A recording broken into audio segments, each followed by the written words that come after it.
You're watching a powerful dog walk by, muscles tight, eyes locked, every step controlled. People move out of the way, and part of you thinks, that's the kind of dog I want.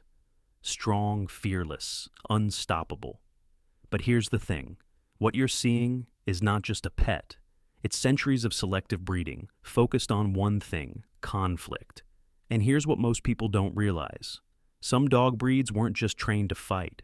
They were designed for it, built for pressure, built for intensity, built to never back down. And when you bring that into a normal home, everything changes. This is where it gets serious, because these dogs are not bad, but they are powerful, in ways most owners don't fully understand. Let's step into a real moment. You're walking your dog.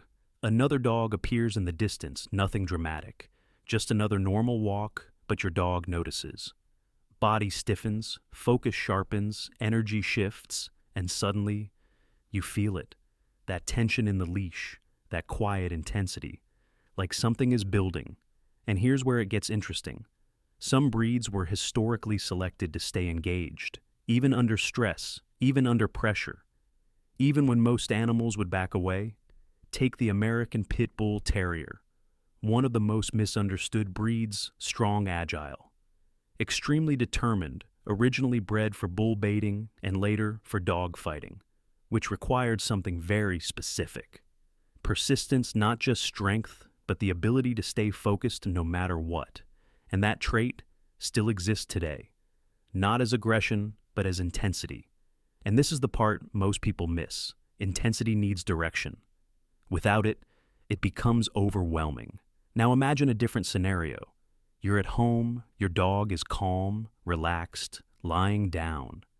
Everything feels normal. Then suddenly, a loud noise, a fast movement, another animal passing by, and your dog switches, not randomly, but instantly, because these breeds are wired to respond quickly, not slowly. And here's what most people don't realize. That switch is not a flaw. It's a feature. It was intentionally bred. Now, let's talk about another powerful breed.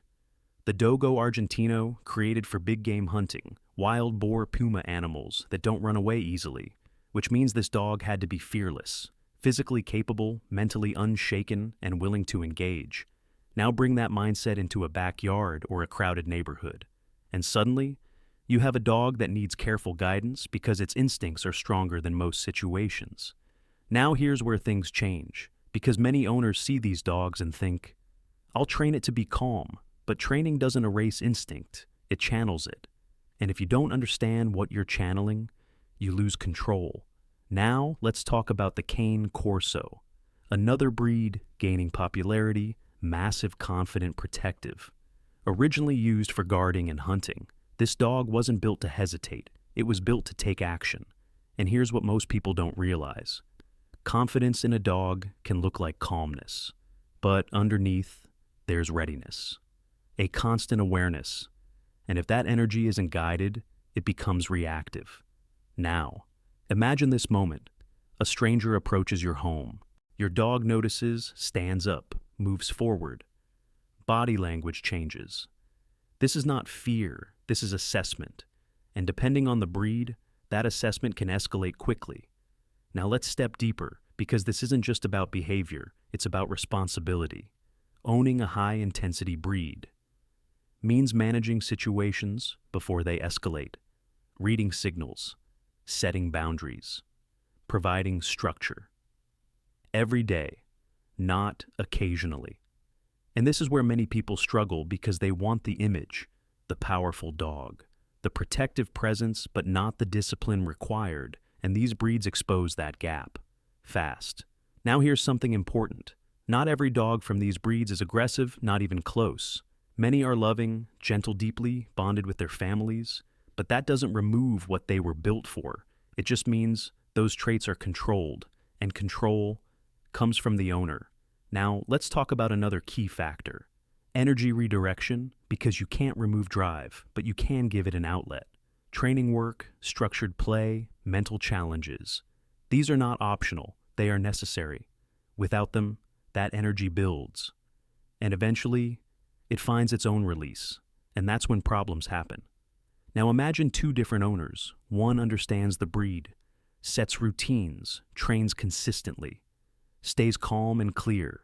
Their dog becomes focused, balanced, reliable. The other owner, inconsistent, unstructured, reactive. Their dog becomes unpredictable, frustrated, hard to manage. Same breed, completely different outcome. And this is where things become clear. These dogs don't create problems, they magnify them. Your habits, your discipline, your awareness, all of it shows up in the dog. Now let's go deeper into the emotional side, because these breeds don't just bond, they attach strongly. They read your energy, your tone, your confidence. If you're calm, they settle. If you're tense, they react. That connection is powerful, but also demanding, because now your mindset directly affects your dog. And here's what most people don't realize. Owning a dog like this changes you. You become more aware, more structured, more intentional, because you have to. Now let's address the biggest misconception. These dogs are dangerous. That statement is incomplete. The truth is, these dogs are capable of strength, capable of intensity, capable of damage, but also capable of discipline, loyalty, control. The difference is guidance. Now, bring everything together. These breeds were built for high-pressure roles, fighting, hunting, guarding, not as pets first, but as working animals. So, when you bring them into a home, you're not removing that history, you're inheriting it. And that's where the responsibility begins, because now, you're not just an owner, you're a leader, a guide, a decision maker, every single day. And once you truly understand that, you stop chasing the idea of a powerful dog and start respecting what it actually takes. Because these dogs are not for everyone, and they're not supposed to be, but for the right person. With the right mindset, they become something incredible. Not just pets, but controlled power, directed loyalty, and unmatched connection. And that's the real truth. Follow Paws and Whiskers for pet insights that actually make sense.